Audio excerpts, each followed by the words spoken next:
Good evening.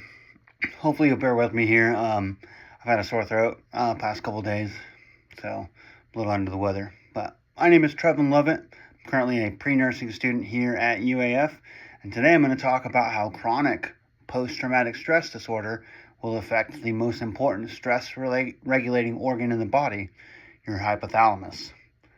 Understanding this relationship actually helps explain why PTSD is not only a psychological condition, but it's actually a full body disorder with long-term medical consequences. To start, we need a little background on the anatomy. So what is the hypothalamus? It's a small organ deep inside the brain that's like a master command center. It receives all the emotional and sensory information from your amygdala, which is another organ nearby that's responsible for detecting threats. When the amygdala detects danger, real or made up, it sends an alarm signal to your hypothalamus. And in turn, your hypothalamus activates the HPA axis, which stands for hypothalamic pituitary adrenal axis.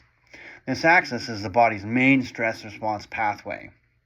So imagine you walk around the corner of your house and you see a coiled garden hose and you go, oh, snake, right? Well, it turns out it wasn't a snake.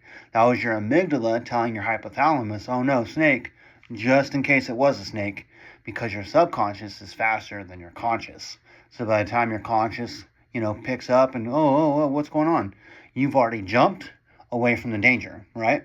It also does it with things like fire, excessive cold, stuff like that. It's why you can touch a hot stove and take your hand away and then you register it's hot, because by the time your conscious registered the heat, you would have already burned yourself, right?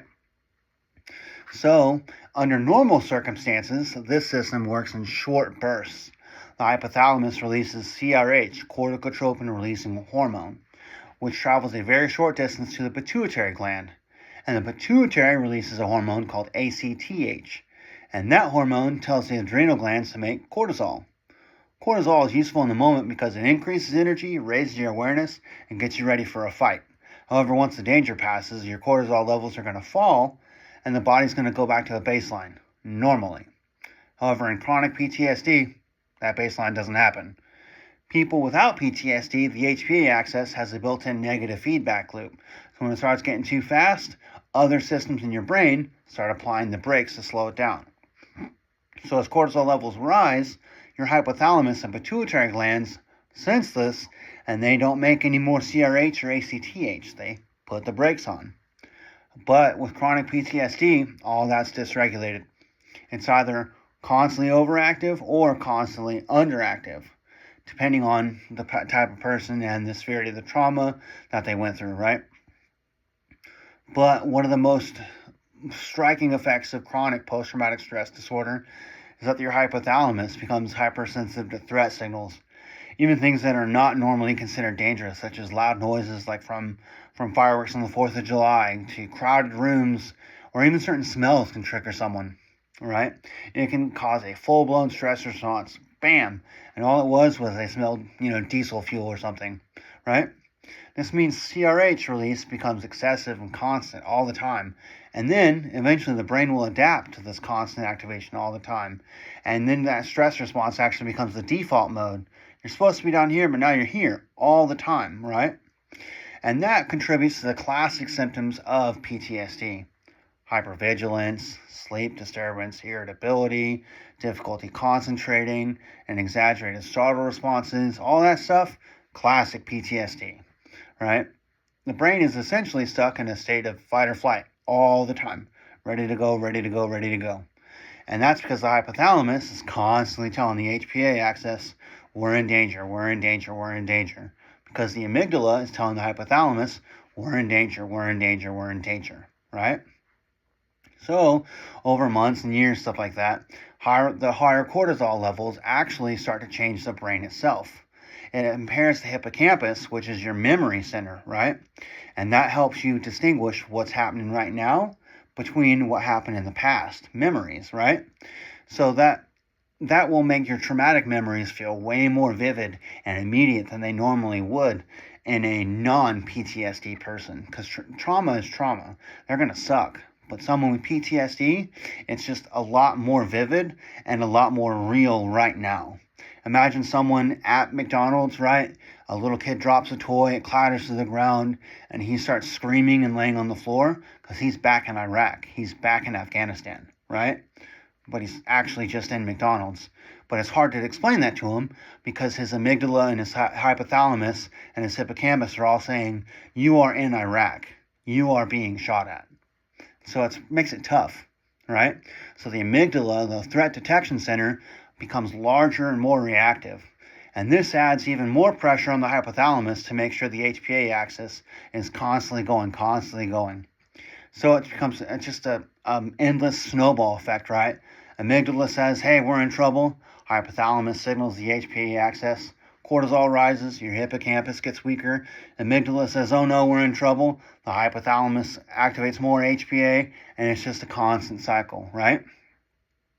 But interestingly enough, long-term post-traumatic stress disorder actually can sometimes cause a lower cortisol level, right? A lot of researchers think it's because the adrenal glands just get tired. After years and years of constant stimulation, they just can't work anymore, right?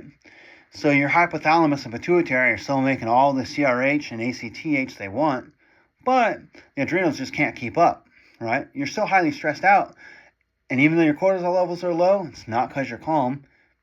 Your adrenal glands are just exhausted, right?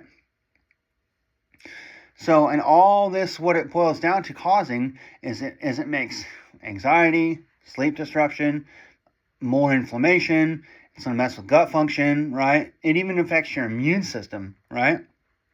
And that's why people with long-standing PTSD, CPTSD, they all have a higher risk of cardiovascular disease, autoimmune disease, chronic pain, metabolic disorders. It's a big, big problem, right? It even affects your menstrual cycle and things like that. So all these symptoms are not separate from post-traumatic stress disorder. They are direct consequences of how trauma affects your hypothalamus and the HPA axis. So, in summary, chronic PTSD is ultimately just a disorder of the stress response system overall, not just in the brain.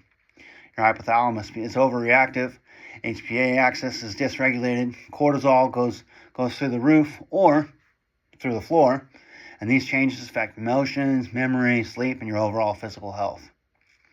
But it's important to know and emphasize very strongly that all this stuff is reversible to some degree.